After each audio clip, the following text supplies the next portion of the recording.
All right, so y'all sitting down, but I gotta see where the energy is in this place because y'all sitting down, that's all right.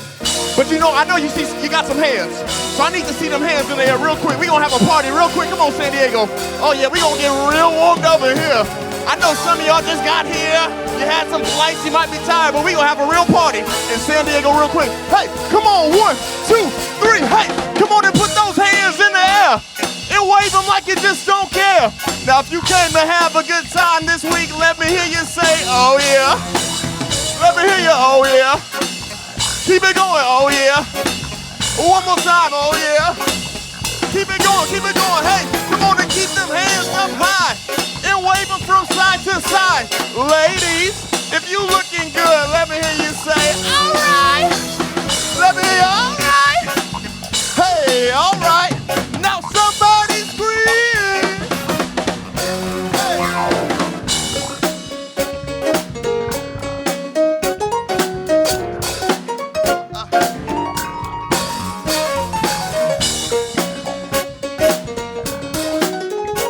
This is High Tech High Unboxed. I'm Alec Patton, and you are listening to Kofi B, who performs as Kofi B, opening the 2024 Deeper Learning Conference with an absolutely killer set. Kofi B is a 23-year-old keyboard player, band leader, public speaker, and just all-around entertainer from Akron, Ohio. This year, not only did he open the Deeper Learning Conference on Tuesday, he also gave the closing keynote on Thursday. But before any of this, before the conference officially started, I got to sit down with Kofi to talk to him. We cover a lot. The journey that got him here, the importance of both teachers and peers, the way he chooses his repertoire, and the kind of piano he will not play on stage. And there's a whole lot more too. Let's get into it.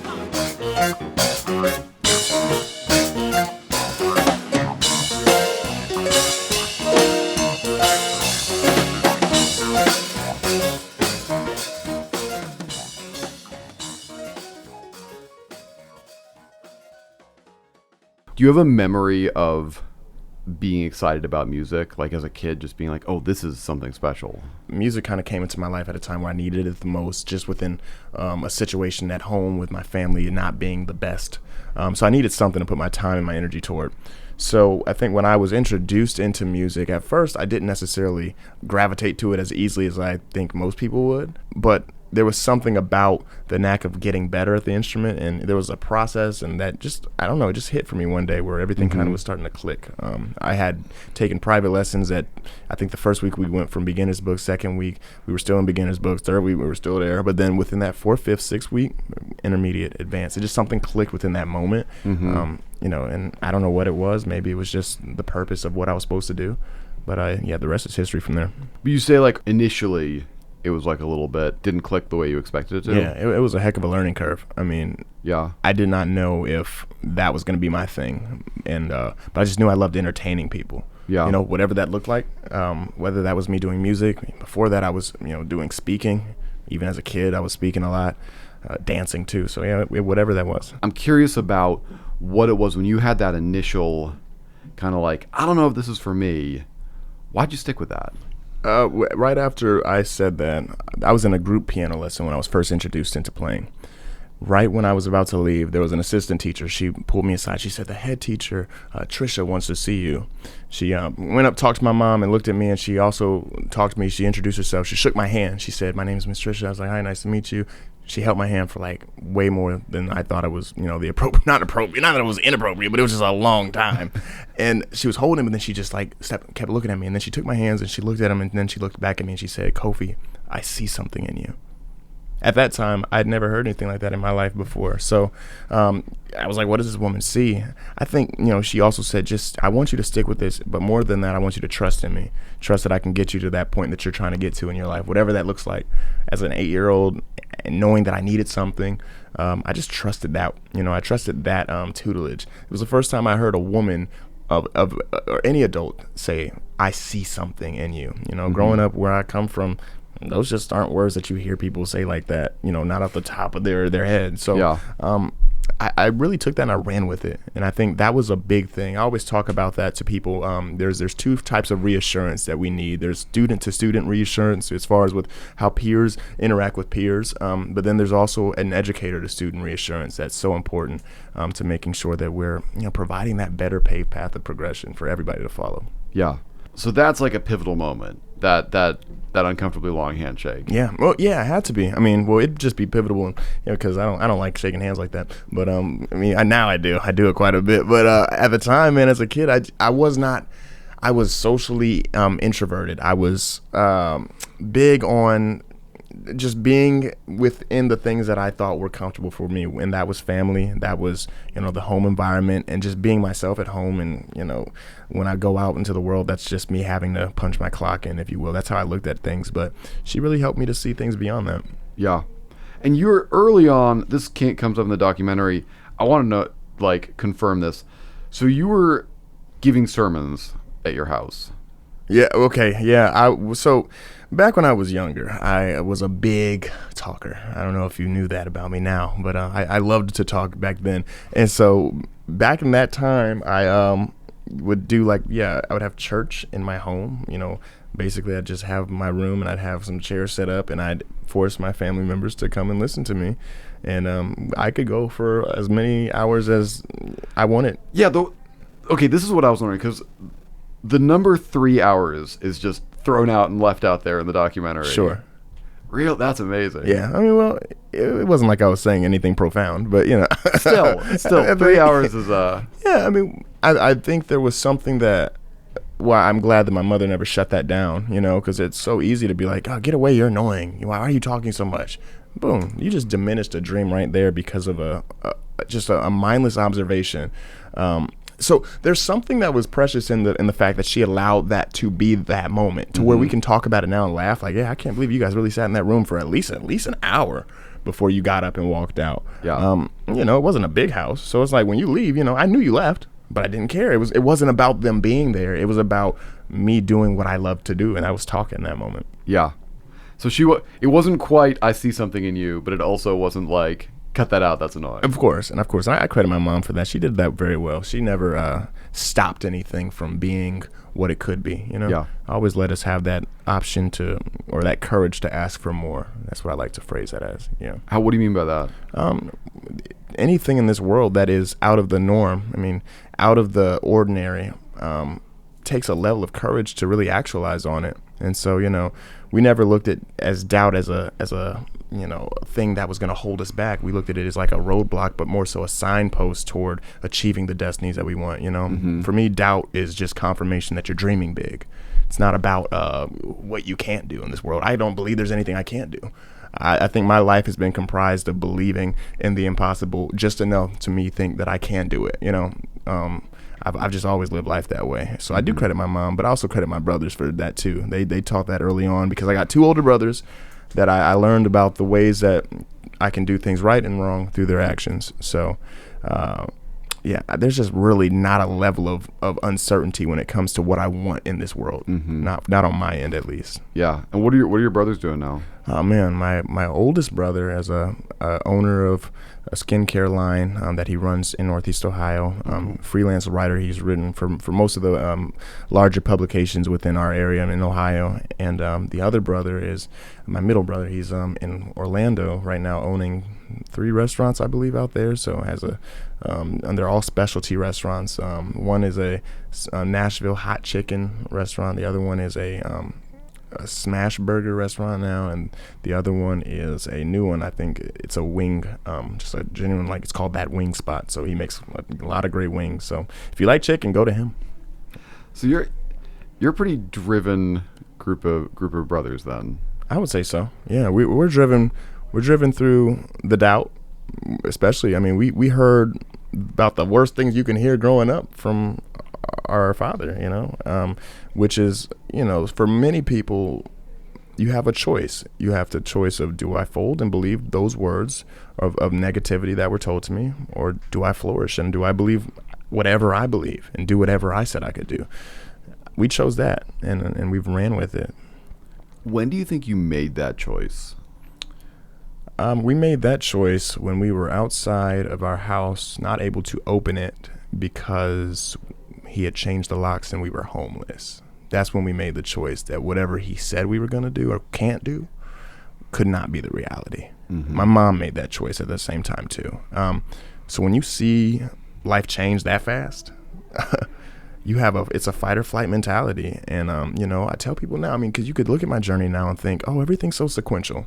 Listen, this journey has been a journey, but I'm really big on making the best out of the moment that I'm given right now. What am I going to do within the 24 hours that I've been given a day? How can I make that the best? And let the rest take care of itself as we get through that 24. But got to keep the main thing right now and stay focused in the present. Yeah. So initially, when you're growing up, these three brothers, was there music in the house? Were you hearing stuff? Ironically, no. I'm the only person that did music in our family, and for me, it was just another thing that was a hobby that I saw could potentially be turned into a career. Because I had my middle brother at the time. He was into card trading and doing that at an early age with like the trading card games and all that stuff. So he'd go to like these card shops on the weekends, and I just thought he was doing it because he had fun doing it. But my 9-year-old self is seeing this dude come home with a couple $100 every weekend, and I'm like, man, what is he doing? Then he goes from just making a couple $100, now he's traveling to Minnesota with his friends, and he's a teenager. So we're like, what? How are you doing this? And it kind of hit me. He loved to do what he did, and he made money from it. At that time, I was trying to really find something that I love to do, and I was like, you know what? I remember telling myself, I was like, man, maybe I can make money from music. I had no idea people did that, because I didn't even think of things like that at that time. But as a 9-year-old, I guess in my mind, it was just in me to just think, you know what, this can be the thing. And there were so many other things that were reassuring and confirming for me as I got older. My mom, bribed me to play the piano publicly when I was 11 in a mall, because they had a piano in the mall. And then I was just playing it, and then somebody ended up putting a tip jar, a Starbucks cup actually, on the piano, and then people were putting money in there. That was the principle of me understanding, wow, the work I do musically can actually be appreciated monetarily.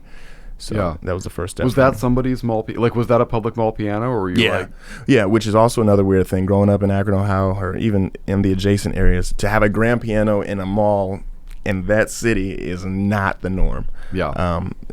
But at the time, there was a mall called Summit Mall, which was in Fairlawn, one of the more affluent areas within the Ohio or Northeast Ohio area. They had a grand piano, and I would go there every Saturday. And I actually was raising money to go on a school trip, because I was in a choir. We were going out the country, and I ended up raising enough money for not only myself, and I paid for somebody else's trip too. So. Oh, that's awesome. Where'd you go with the choir? We went to Germany, Prague, Czech Republic, all that. What was that like? Well, I was 12, so I can't say anything too crazy, but I just thought it was just a different experience. Going there, I do remember just the biggest thing was like paying to use a bathroom in public. That was like the biggest thing. Other than that, culture a lot different. Food was different. You can smoke at the restaurant still out there. I don't know if they still do that now, but it was kind of just all those things were just different for me at that time. Mm-hmm. So yeah. The teacher, was that Trisha Hammond Thompson? Yeah. The teacher, the you did your research. Teacher, the handshake. Oh yeah. Yeah, that's her. And what with her? What kind of repertoire were you studying? Well, yeah, she was my classical teacher, so we were going through all the different styles of music from that time, Baroque. We looked a lot at Chopin, Mozart. Just a lot. She's a musical encyclopedia when it comes to just the classical side of music. Yeah. Similar to how so many guys around me now are into like more of the funk and R&B music, and so I just found a wealth of knowledge from her early on that I needed. But she also knew that I wasn't just meant to be limited to classical music. And she even told me, she's like, I think you should start looking into jazz. I think you should start looking into R&B. And not only should you start looking that way, I have resources that can help you get there through the people that I know. Yeah. So she identified the change and also gave me solutions to help implement the change, which I thought was incredible. Like looking back now, I'm like, this stuff is crazy, because nobody does that stuff to me. Or does that in general enough, I think. Maybe there are certain environments, but from what I see right now, too many people just say, oh, they're different. And that's it. They're not, they just do things weirdly. Or we categorize people. We just give these phrases, and we don't allow, talent to be talent, skills to be skills, passions and purposes to be purposes. It frustrates me when I see that stuff. Yeah, I wanted to ask you about that, because I think one of the things really interesting to me listening to a lot of your music is like you're playing jazz, but you're not playing like standards. No. Purposely. Yeah. Purposely, intentionally. There's a lot of people that do that, and they do it greatly. And I encourage you to listen to them. I'm just not that guy. Yeah. I love what I do because I love that it's fresh. Especially right now on social media, what I'm doing is bringing a lot of antiquity and modernity and putting it together and bringing it like to life. There's a lot of music that we look at and we just think is just, it had its moment, and I find a way to bring things back and, mesh them together. And I was just talking to, some, just people just talking about how now the writers of those songs are coming back and thanking me for bringing their music back to life, So I know it's not just me doing it. Listen, I don't do anything anymore for the view count. I can't, because it wouldn't be fulfilling to me.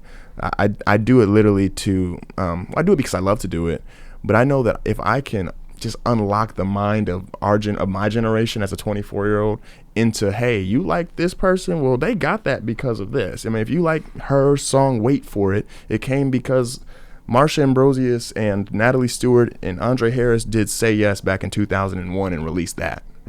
I want people to continue to understand, hey, don't, because people say, one of my mentors always said, don't tell me who you're over until you tell me who you're under. So for me, I'm giving the flowers right now as much as I can. This is the most highest level of appreciation you can give an artist, is to recreate their music and credit them as like an homage to me. Like, that's the best way you can do things right now. So that's what I aim to do. Yeah. And so when you make that initial step of like, okay, I'm playing this classical repertoire, I'm going to start doing jazz, how'd that happen? We wouldn't take lessons, me and Miss Trisha, we wouldn't take lessons that much in the summertime. So during that summertime, I still wanted to learn. So I was going on YouTube, and there was piano tutorials on how to play this pop song, So I was just going through this rabbit hole. So not only was I learning how to read music, I learned, wow, I'm a visual learner too. I can watch somebody do something and pretty much do it too. So in that moment, I saw that there was a lane for me to do just music outside of classical music. Within doing that, I kind of took those methods of learning and applied it into classical music. And this is where the crossroad happened, because, you playing classical music, most people know you do not switch from what is on the sheet music. That is a no-no in classical music, okay? So I kind of broke the rules. I was playing, and then however the classical song would end, I kind of gave it a different ending, maybe added a little twang in places where I shouldn't have added the twang at. And it was definitely noticeable to my teacher, and she said, I think you are improvising.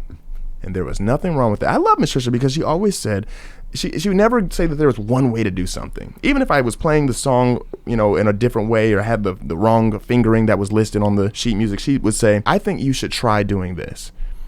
And she gives you the reason, or at least the inclination to try. And if it works for you better doing the way you initially did it, she wouldn't stop you from doing it that way. Those are little things that really help me understand, like, okay, she taught me jazz while she was teaching me classical in that moment, right? I mean, because you can improvise, do all that stuff, and it's okay to do it, but it's a certain level that you have to approach certain things. And within classical music, that might not be the way, but if you do jazz, you're going to be the guy. You're going to be the hero in that area, because that's where that stuff is loved. Yeah. Not. So I play saxophone. Do you? And like, one of the things that I appreciate about the saxophone is that, with very rare exception, you're playing one note at a time. And it's very clear for me. And I can improvise. I can play out a lot of different kinds of changes. The idea of like learning how to like voice chords and, that just the when you got 10 options of things you could be potentially playing, 10 notes at a time, that just seems impossibly difficult to me. And so I'm curious, like, there had to be a point where you're like, oh, I was doing the classical and it's all there. I need to follow the map, and the map gets me there. And then you're learning the stuff on YouTube, you're playing the pop songs. And then there's a certain point, seeing the way you play, where you're like, there's a lot happening all at once. How did you get there? It's easy to tell somebody, oh, you just practice it enough, you'll get there. Eventually, to me, it became bigger than the music. It became more than the music, more than the melody. And it was more about the feeling. It was about, what happens. I think if you nail, some people know how to play a song, but they don't know how to play a song. You know what I mean? There's a lot of people that are really talented at doing a cover of a song, but not many people can make the song feel like theirs. And for me, it's been about making sure I master that, because I have to play these songs every day. I have to do the same show I did, in this case, San Diego. I would have to do it in Manhattan tomorrow, or whatever the case may be. And when we're touring, I mean, we're doing the same songs every day. Mm-hmm. There's a feeling of it that's different, though. That feeling is built over time, and it changes over time. I kind of want to push back on what you said, though, at first. When you said you played the saxophone, you only play one note at a time. I think you're limiting yourself a little bit, man, because I think you play more. You have the potential to play more than one note. And what I mean by that is there's so many intricate levels to saxophone playing, horn playing in general, wind instruments and things of that nature. The ability to, the more pressure you apply to a note, the more raspy it can sound, the more, those things are the things that I kind of love. I love the fact that there's different ways to get to the same destination, right? Mm-hmm. You can play a or you can play a. You know what I mean? Oh yeah. Yeah. There's a feeling within it. So I really look at things like that, Yeah. And I also am jealous that you play the saxophone too. That's another thing that I don't want to talk about right now, because it really bothers me. Let's get into it. Let's get it. What's the? Okay, now you want to get into it. Look, here's the thing. I just wish I could play multiple instruments. I mean, and I say wish as if I know I could if I chose to, but I also like the idea that I don't know how to play everything, because I don't know if I would be able to handle myself every day. I would think I'm too amazing. I would wake up and just never say good morning to people. I would expect them to say it to me. So I'm glad I don't play saxophone. Are you just strictly keys, or have you must have dabbled in other stuff? Yeah, I dabbled in other stuff. I actually started off, I was playing like violin and stuff in school. Mm-hmm. And I think growing up in Akron, Ohio, nobody really expects to play instruments like a piano per se, because they're kind of viewed as like instruments that are stability instruments. When you think of a piano, you think of upright grand piano. And for many of my peers, that was just not a reality, because we're moving from house to house, apartment to apartment. So if you're playing an instrument, it's something portable, trumpet, sax, even if you play like drums or something, you're not necessarily getting a whole drum set, especially if you're living in like, enclosed area. Last thing your neighbors want to hear is some loud cymbals and drums at 2 a.m. So, for me, I mean, I don't know. I try to do a lot of different things, but I also try to just keep myself around the instrument. The thing I love about the piano is that, because it's it's a string instrument and a percussion instrument, you kind of find a way to cover a lot of ground with it. Mm-hmm. And if you can be around and immerse yourself around other instruments, you can, I wouldn't say you can sound like a bass when you play the piano, but now with technology, synthesizers, things of that nature, you can find a way to kind of cover a lot of ground for what you don't know. Yeah. All right. And so today, what are you playing on? Instrument wise, what are we playing? Yeah. on? What kind of key? What make? What kind of key? Did you bring your own? No, I didn't bring my own. I don't know what we have out here. I want to say it's something Yamaha branded. Okay. But I mean, so you don't tour. You don't tour with your keyboard. I was wondering about this. I do. There's typically a branded keyboard provided, because I love Deeper Learning 2024. I was really I'm here for the experience and not necessarily the brand of the instruments. So all right, that was real diplomatic. Appreciate that. That's what I do. That's what I do here. We're gonna have a good time regardless, though. Yeah, got it. Mm-hmm. When you don't travel to your own instrument, that's just it feels like a wild thing to me. Well, you play a saxophone. If somebody, that's different. I play piano, so yeah, exactly. It doesn't get too crazy, As long as it sounds like a piano, we're halfway there. Yeah. As long as it's nothing like too crazy, if you got a piano. This is the thing. This is why I'm glad you mentioned this, because there are certain people that think that when it comes to like having a tech writer and stuff within music, if they tell you, or the person that's trying to get you at whatever venue, if they say, yeah, we have a piano, and they think that's good, that's always a red flag. That's always a big red flag, a blaring red flag with bright red, Yeah. So I always try to make sure we understand we're on the same page, stage piano, and then we really dive into like brands and things of that nature. There are non-negotiables. I will not play a piano that still lights up when you play it every note. I couldn't do that. That just looks crazy on stage, man. There's no way I could do that. So, there's definitely non-negotiables, but other than that, when I'm doing events like this, it's not about the music for me. It's about the meaning of the moment. We have thousands of the brightest minds in the world gathered here for what I hope to be really one of the best speaking events of my career thus far. So I'm really just excited to be here. Can you say anything about what your set list is, or do you want to keep it? I mean, it's basically a taste of what I've been traveling with on tour. I usually have traveled with a large group, a large band. What's your setup? Yeah, I got keys. I play piano. I got 2 auxiliary keyboards that my other guy plays. Got bass, drums, and then 2 horn players. Okay, what are the horns? Saxophone and trumpet. Oh, cool. Yeah. So we don't have that today, but we definitely have my drummer here and myself. So. Okay, in my exploration of your YouTube videos, I don't think I've ever seen that band. Oh man, you gotta go on Instagram. Okay, we're there. All right.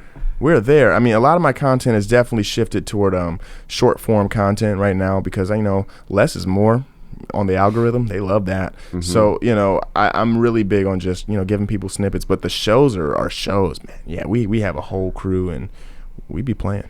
Okay, I wanted to get into this actually because nothing has made me feel older than looking for your music online because you've put out an album. I have put out a project before. Mm-hmm. Yeah. I have a reason as to why I haven't released new music yet. Yeah, okay, what's the reason is simply because at the time of when a lot of things were going viral for me on social media, it could have been an easy decision for anybody to say, okay, you're going viral on the internet. Just post your music or post a cover of this on Spotify or Apple Music and boom, your career is there.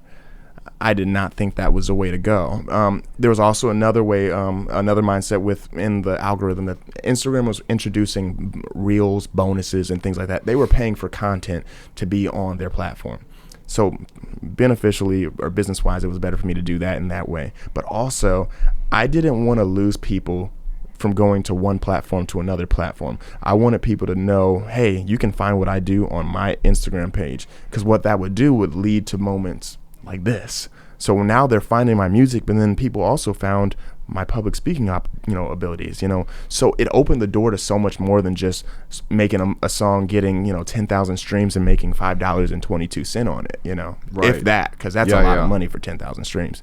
And I say that as a joke because it's a joke to me. I mean, streaming and all that stuff is a joke as far as with the numbers and how they try to do it. But I say all that to say new music is on the way. But aside from that, I'm really big on building things on social media, and that's probably why it's a little difficult. I don't think it's a learning curve at all or an age thing at all. I think I made a decision consciously to release content solely on my social media pages and not releasing it to these streamings. Got it. Right, I just didn't do it. That makes sense. I think it makes sense. It may not, but it's the truth. For anybody who's listening and kind of wants to know sort of how you got here, let's just back up a little bit to you're with Trisha Hammond Thompson, you're studying, and then you go to Miller South. Mm-hmm. Was that a middle school? Yeah, it was a performing arts middle school. I mean, we were grades 4 through 8, so I would say one of those kind of middle schools, kind of not. But that was my performing arts school that I always credit as the one that really changed my life. At that time, I came into Miller South auditioning, playing the piano for 3 months, while my peers were playing for 3 years. I was at a disadvantage. And I just didn't know if that was going to work for me. The turning point, though, was that we did a individual project for one of our arts classes where we had to make a fake infomercial for a fake product. And so at home, I was energetic and I was exciting. At school, I was really reclusive and I just did not vibe with the environment I was in. We went out to do the commercial at home, and I came back, presented the project a couple weeks later to the school. I forgot that they had never seen that side of me. And then I was like, oh man, I was so nervous when I put the videotape in. But then eventually I saw the kids look around. They were laughing. They had their jaws drop. And there was one girl, her name was India. I'll never forget her. She said, now we see who the real Kofi is. That was all she needed to say. At that point, I realized, okay, who I am and what I do is okay and acceptable. And I'm like, you guys are going to get that from the next couple years now. I'm here at 4th grade. and you're gonna see me in 8th grade doing the same exact stuff. So I mean, it was really really cool to experience that school. I try to go back there all the time. I was just there I think about a month ago in Ohio, and just visited, and while I had a show out there. So yeah, I love that school. When did that project, from when you arrived to? A couple months. I mean, about 4 or 5 months. You had about 4 or 5 real quiet months. Yeah, because I'm talking about, I don't know how quiet banging your head on the locker is, but, I was one of those kind of kids, and nothing wrong with being that. Nothing wrong with, well, there is something wrong with banging your head on the lockers. Kids, don't do that. But I would say that for me, it wasn't that I was doing that because I was weird or because I felt like I didn't belong. I was placed in an environment where I'd never been before. You take me from one school where I'm getting bullied, ostracized, ridiculed, scrutinized, with kids that are kind of at the bottom of the bottom socioeconomically, and then you take me to a performing arts school where every student there has name brand stuff. I'd never seen Aeropostale, Abercrombie and Fitch, all that stuff. I'd never seen that stuff until I went to that school. So for me, I didn't know what that looked like or why that change was here and why I didn't connect with it so quickly. Yeah. Why don't I have that Ralph Lauren polo? I'm wearing French toast right now. Have you ever heard of French toast? I've not heard of French toast. You got your, wow. I'm dating myself at this point. Yeah, French toast is quite the clothing brand. I don't even know if you can Google it. It's that, yeah. You've heard of like Dickies though, right? Yeah. Dickies was high brand for us. Okay. I didn't have it. Got it. French toast, we had that. All right. Yeah. Okay, and so there's an implication in the specific brand names that you referenced. Yeah. I'm guessing that like there was a racial shift going on here too. Yeah, absolutely. But not even just that. No, because there was a lot of African American individuals that attended the school too, but they just had solid parents. Parents that were, you got dual parent households. At that time, I would never subscribe to the notion now to say that, having both parents in your family is just a solid solution to your success as an African American, because I know a lot of peers that had that and they have not panned out the way that you would think they might have at that time. But they definitely were at an advantage, all right? They had parents that were, more upper middle class. Had parents that were a lot just more established within their career, had degrees, had the nice house, the nice picket fence. You saw it. As I got older, I would hang out with some of them because I had friends, and you just saw, wow, the grass it looks like it's greener on the other side until it isn't, But you don't find that stuff out until later. But as a kid, it was kind of difficult to see that. Yeah. And so you're feeling this. You're being quiet. Mm-hmm. And then you make this video. You accidentally kind of reveal your home self to your school peers. Mm-hmm. What happened after that? How did it change in the school? They just knew that I was funny. I didn't have the piano talent right away. That came a little later because 5th grade I was still struggling in the piano class because there was so many people that were just way more talented than me. But I just was determined that summer after my 5th grade year, when I came back into 6th grade, I was like, I gotta make some things happen. There was a girl that was really, really good at piano. Her name's Stephanie. Stephanie Wiskowski. I'll never forget her. And I was like, man, I can never be as good as Stephanie Wiskowski.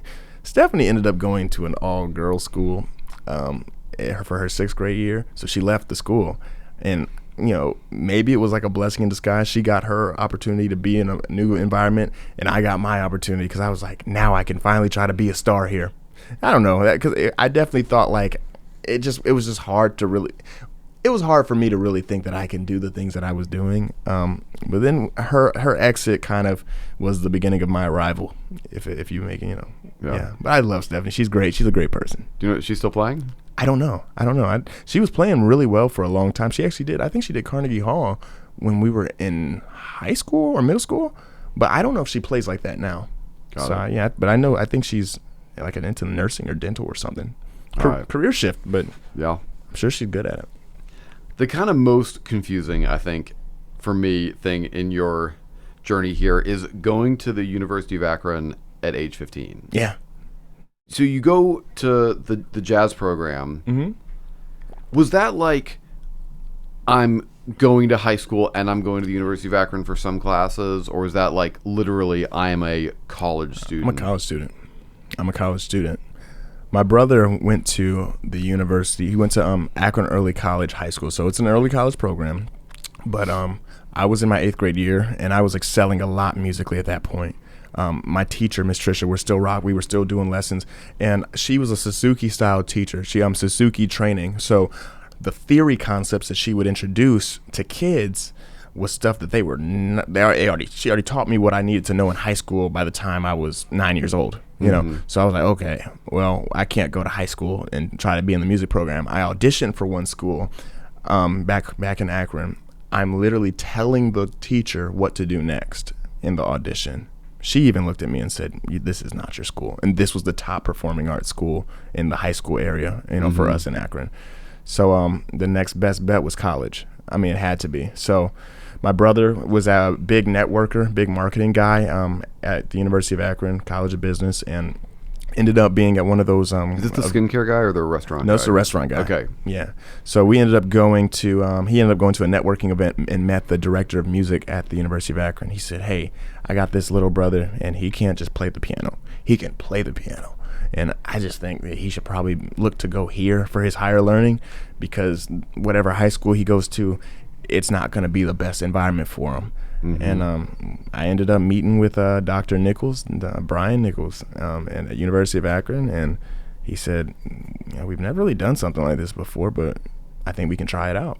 And the way that I was able to do that was by being a student at Akron Early College High School, which was based on the University of Akron campus. That was our high school. Right. So we traveled just like a college student, but I was the only one that was in the College of Music, doing jazz classes with all the professors and working with them and stuff. So I didn't do the classes. I was studying in the classes. Yeah. So, but it was an experience. And like university level jazz at like a state university, that's intense. Yeah. But it felt like putting on a glove for me at that time. Like that was where I was at with the music, and I knew I needed to challenge myself and learn. That moment and being that school helped to set up the transition to go to Berklee College of Music and studying music out there. And yeah. How many hours were you practicing a day at that point, would you say? It was a job for me. I mean, full time, but I loved it. Like 8 hours a day. Yeah. I would come home. I would go to school, right? During study hall, I would try to find a practice room, put a good hour in. After that, come back home. Maybe take a nice good nap for about 2 hours, wake up, try to do my homework for about another hour, and then the rest of the night is all practicing, listening to music and working. Yeah. I guess that's an advantage of playing electric keyboard too, is you can put on headphones. It's also the advantage of being a college student, because you don't have to be in class from 8 to whatever time the high school kids go to school. So I was able to leave school at like 11 a.m. and get started on my day. So it was really just about maximizing that opportunity of the freedom that I was having. They always say at that school, the best part about it is the freedom, and the worst part about it is the freedom. Is there a point that you remember where you're like, this is like paid off? I'm good at this now. Do you know what I mean? 2 years ago. In some ways you're never there, right? But it's another way, like, the only moment that I thought, like, when I knew around the age of 14, I was like, I'm going to at least make this the focus. I'm going to make this the career. Yeah. Everybody else, I think when I was about 15, 16 years old in high school, everybody was getting their jobs at their fast food places. They were getting their McDonald's, their Burger Kings and Subways, Panera Breads, and that was awesome for them. For me, I was meant to do music, and I remember they would ask me, "Oh, I got my job, Kofi. What job do you have?" And I'm like, "Oh, well, I do music." And they're like, "Oh, okay." Yeah, they said that back then, and I wonder what they'd say now. What'd your family think of that? Family, they never bashed it. They just maybe didn't see it like I saw it. They were. They had to be kind of nervous. Well, I don't know. I mean, there's a lot of worse things to do, but I don't think they were nervous, because they knew that I was academically excelling. I kept that the priority, and within my music I was doing, I played jazz music. I could be. I mean, not that there's anything wrong with being a rapper, but like the things that I did promoted a level of positivity and comfort that any mother would be okay with. Yeah. And there's a guy who raps on Made in Akron. It's not like... That's my brother. Oh, yeah. Yeah. But wait, which brother? The one that does the freelance writing and owns my oldest brother, Andre. Okay, got it. So he we would do that a lot, actually. So that song was actually created for a video that was made back for the Northeast Ohio area, and they wanted to use that song as like a way to kind of push the video. Subsequently, it ended up getting an Emmy nomination. So that was our first time really understanding. Well, that was a regional Emmy nomination. So that was my first time doing stuff like that. But even that moment helped me realize, okay, the music I'm trying to make should have a meaning that's beyond the notes. Yeah. Yeah. Whereas there's a popular song by Tupac, rest in peace. And basically he's saying you ain't nothing without your homeboys. And I've switched that around. I've said you ain't nothing without your hometown. Don't tell me anything that you're doing outside of your hometown if you're not doing something within it. Yeah. What do I look like going around San Diego not acknowledging Akron, Ohio? What? That place built me. That's the reason why I'm here. So I stay true to that, but I also make sure people understand I'm from Akron, but I'm not there right now. It's important to get out. It's important to get out of a situation that when you squeeze the most out of an orange, I appreciate the tangerine, but I probably don't want to have it every day of my life. Mm-hmm. But I love Akron though. Great place. And are you based in Boston at this point? I'm based on like the East Coast. I am kind of right now in Ohio a lot, and I find myself in New York too because I've been doing a little bit of the hosting duties at the Apollo for amateur night. So from contestant to host of the competition, it's been pretty fun though. All right, so what's that like? It is a preparation that is beyond comprehension. When I got the call to do it, they called me last minute kind of because there was a week before the season opener. So the season opener was on February 21st, I think. And they called me the week before and they were just saying, hey, are you available? The producers reached out. Are you available on Tuesday and Wednesday of next week? And I thought it was just something Apollo related. Mm-hmm. So I was like, yeah, I can go. I can be there for it because the Apollo's great. And I love the Apollo. But then he said, yeah, we want you to host the season opener. And I said, huh? Oh, that's okay. Okay, that's a job. That's a title.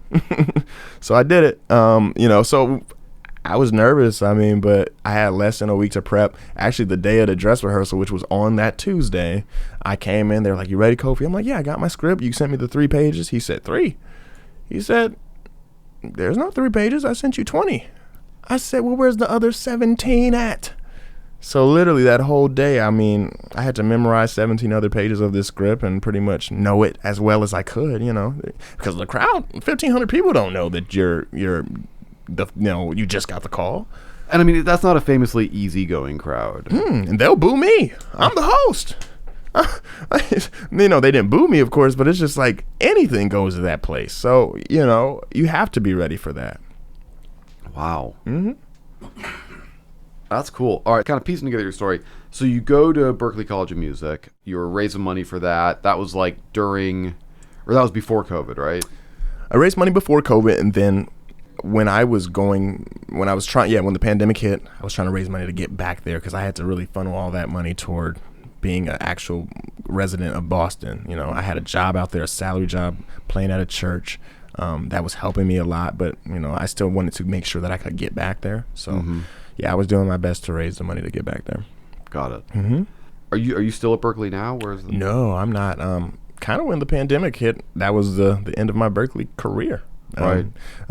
I still stayed around there and still stayed close in contact with the school and things of that nature.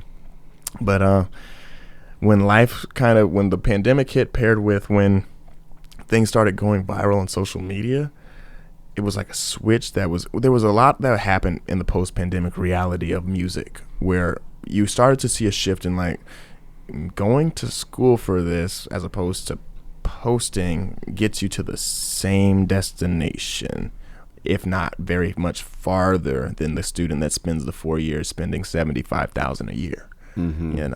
I just thought instead of doing that type of investment, let's invest in a $1,000 camera and then post on the internet and see what happens. And that was more beneficial for me in the long run. Yeah. And you've got a different, it's one thing if you're like planning to be a studio musician as your career or like, play in the like pit orchestra for a show, like that's a particular thing. You're You're doing something different. Yeah, I mean, and everybody's path is different. I always say that. So there's a lot of parents that ask me, oh, should my child go to Berkeley? I'm like, I mean, it's not for me to tell you no. It's not for me to tell you yes. It's kind of, you know, that question kind of answers itself as you experience Berkeley. Berkeley has a way of telling you whether you should go there or not.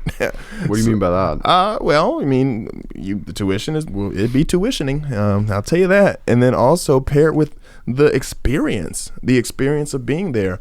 A lot of my stuff, like there's so many people that I've met there at Berkeley. They do this thing, and this is maybe not the best thing that they do, but it's very real. They say, look around. We go to these the like first year seminars. Look around at your peers. And they said the person that you just looked at might be working at McDonald's in 3 years. That's the reality of what this industry is. You can either be really, really good at it or terrible. And it's really not for you to decide. Mm-hmm. So that's why the question of whether or not the degree or whether or not the program is beneficial. I knew a lot of people that were successful within being at Berkeley, and they're talented musicians, and they weren't there for the program. They were there because of the profit of the program. They got their scout. They were from out the country. They came here. They had a place to stay. They got everything covered, food, room, and board. And they utilized that position to be able to go on tour. That tour allowed them to save their money. By the time they graduated with a diploma or degree, they went out to Los Angeles or bigger cities and made a career that was sustainable for them. It's not about how you get there, but it's about understanding whether or not that path is the best for you. So that's why I always say that Berkeley has a way of telling you whether or not you should be there or not. Yeah. Yeah. So at this point, you're touring with your band. Yeah, I'm with my band, and I'm also pairing every experience with me performing with my speaking. So this is a unique environment in which I didn't expect it to be that. But I think when we had spoke about me doing this a couple months ago last year, it sparked the interest of saying, hey, I want to pair the speaking with the playing, you know. So I do a speaking series called Beyond the Keys, where no matter the age group, I go to colleges, elementary schools, educational seminars, whatever the case may be, and we talk about my journey of the growth, in entrepreneurship, and also through the lens of social media. And so I find that to be the current wave that I'm on right now, and I've been rocking it so far. Yeah. So what kind of venue? So you're playing any kind of venues? Well, not any kind. Well, not any kind of venues. But no, I mean we're definitely whether it's pairing a show with an artist. So currently the next show, I'm taking a little bit of a break because I'm gonna start working on that new music for April and May. But coming back into June, we're gonna release. We're gonna do a live recording, I believe, back in Akron, and that will spearhead pretty much everything else. We're gonna be in D.C. doing a show with jazz legend Gerald Albright. So me and him are doing a show together in D.C. And we got a couple other things lined up. I know we're going to be back out here in Southern California. Was this Southern California? This is Southern California. Okay, yeah. This is about as southern as it gets. Okay. Yeah, we're half an hour from Mexico. So. Oh yeah. We're south. So yeah, it's definitely going to be a lot coming up here. And also, just planning to, or pondering about making this the new home. Not necessarily San Diego. I do love San Diego, but more Los Angeles, a couple hours away. So. Making that move, but making sure that it's the right move. Got it. Yeah. What's pulling you out to Los Angeles? The money. No, I'm just kidding. It's not the money. It's really just the relationships. I have a lot of people out here that have been great mentors. And have just been incredible resources. And sometimes when you're out of sight, you're out of mind. And I just don't want to be that right now. I want to really maximize on the relationships we've built. And if that means I gotta take that 5-hour flight to be out here from the East Coast, I'll do it. I'll do it. Yeah. And then you got the Apollo stuff happening too. Yeah. So which is why again I'm really pondering on the 5-hour flight, but I really do think I'm gonna make it happen because again, both of those regions right now are really, really where the work for me and the success of building what I'm trying to do is. As much as I love being rooted, even around places like my hometown, I'm realizing that the timing is really looking for me to make other places the home, but also never forgetting that Akron will always be home. Yeah. And are your mom still out there? Mom is still in Ohio, yeah. Yeah. Mm-hmm. Living it up. She's out here with me though, and yeah, she's enjoying it. She's here? Mm-hmm. Here? Oh, she'll cool. be here. And I'm excited to have her here on Thursday as well for the closing. Got it. Yeah. All right. You got San Diego plans? I'm trying to find some. I know they told me about museums out here and things of that nature and the zoo. Yeah. So I'm gonna try to see the city a little bit for sure. All right. Awesome. Thank you so much. Thank you. Appreciate it. High Tech High Unboxed is hosted and edited by me, Alec Patton. Our theme music is by Brother Herschel. Huge thanks to Kofi Boyache for this conversation. In the show notes, we have a link to videos of both Kofi's opening performance and his closing keynote, to his Instagram, and to a documentary about him, made in Akron. We also have more information about the Deeper Learning Conference, which has the best music of any education conference I've ever been to. And I'm saying that even though they don't ask me to play anymore. But if the old house band ever gets back together, I'm ready. Thanks for listening.